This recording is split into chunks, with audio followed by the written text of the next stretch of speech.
Irema-inĩ cia Ngong'u kaunti-inĩ ya Kajiado nĩ kuo athaki aya muthako wa taekwondo mekinyetie marĩ na itanya rĩa kũhanda mĩtĩ arĩ njĩra ya ũkũngũĩri wa miaka 70 kuma rĩrĩa muthako ũyũ wambĩrĩirie.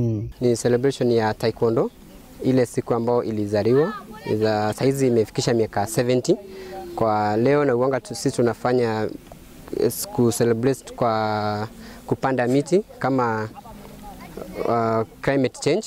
Tunaweza kutengeneza mambo ya climate change, ndio maana tuko hapa kwa kupanda miti. Tumeweza kujumuika na Kajiado mzima wenye ambao wanafanya taekwondo na wazazi pia kukuja kutujoin pamoja. Oho matarĩirie moguni marĩa monete kũrĩ ciana ciao kuma ciambĩrĩria gũthaka muthako ũyũ. Lesson kwa sababu watoto wengi wa shule yetu walikuwa na indiscipline, sasa wako a bit disciplined.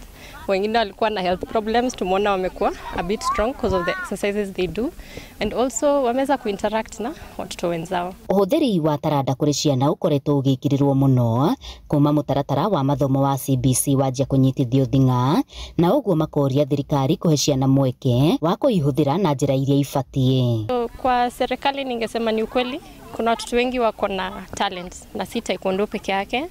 Kuna other talents yenye tumeona kama drama, music, gymnastics venye nimeisema pia, and I'm really encouraging watu wa government watu support sana. Handũ-inĩ ha Inooro TV kuma Ngong'u Kajiado ya rũgongo ngetwo Wacuka wa Kĩarie.